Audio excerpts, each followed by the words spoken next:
అందరికీ నమస్కారం. రాష్ట్ర ప్రజలకు శ్రేయబిల్స్ ప్రతి ఒక్కరికి 2019 ఎలక్షన్ల నుంచి ఇప్పటి వరకు 5 సంవత్సరాలు చూసాం.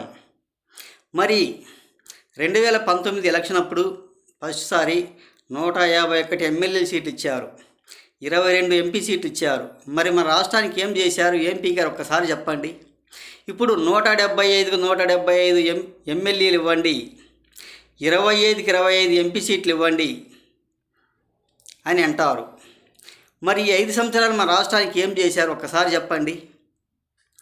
వీళ్ళ పిచ్చితో మన రాష్ట్రానికి రాజధాని లేకుండా పోయింది.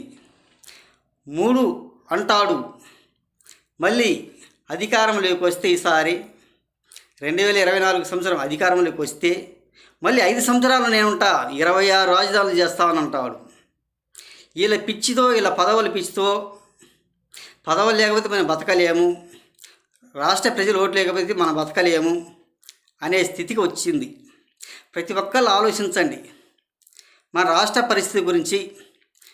వద్దురా నాయన, మీ పాలన వద్దు మాకు, మీరు వద్దు, మీరు చేసేదంతా ఏముండదు, మాకు అవసరం లేదు అని చెప్పి ప్రతి ఒక్కళ్ళు కూడా ఈ వైసీపీకి నమస్కారాలు చేసి ప్రతి ఒక్కళ్ళు దండాలు పెట్టి సాగనంపిస్తే చాలా వరకు మంచిది. కొంచెం తెలుసుకోండి రాష్ట్ర ప్రజలు, మన రాష్ట్రం పరిస్థితి ఏ విధంగా చేశారు, ఎలా చేశారు. వాళ్ళు చెప్పింది ఒకటి, చేసేది ఒకటి. ప్రతిసారి చెప్తున్నాను, ఇలా పిచ్చి బాగా ముదిరింది.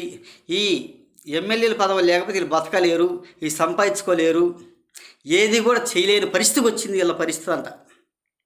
రాష్ట్రంలో ఒక పందికొక్కుల్లాగా మన రాష్ట్రంలో తిరుగుతున్నారు వీళ్ళు. వాళ్ళకు పదవులు లేకపోతే బతకలేరు, రాష్ట్రాన్ని దోచుకోకపోతే ప్రయోజనం లేదు. వాళ్ళ సైట్ పరిస్థితి సంపాదించుకోవాలి, ప్రజల మీద సంపాదించుకోవాలి, వాళ్ళ ఆస్తులు కాపాడుకోవాలి. దాని తప్ప దేనికి పనికొచ్చే వ్యవస్థ మాత్రం కాదు. ఈ వైసీపీ పరిపాలనకు మీకు ఒక దండాలు, మీ పరిపాలనకు ఒక దండాలు. మీరు వద్దురా బాబు అని గెంటేయండి ప్రతి ఒక్కళ్ళు కూడా అని తెలియపరుస్తూ రాష్ట్ర ప్రజలకి, శ్రేయబిల్స్ ప్రతి ఒక్కళ్ళకి హృదయపూర్వక ధన్యవాదాలు తెలియజేస్తూ నేను సెలవు తీసుకుంటున్నాను.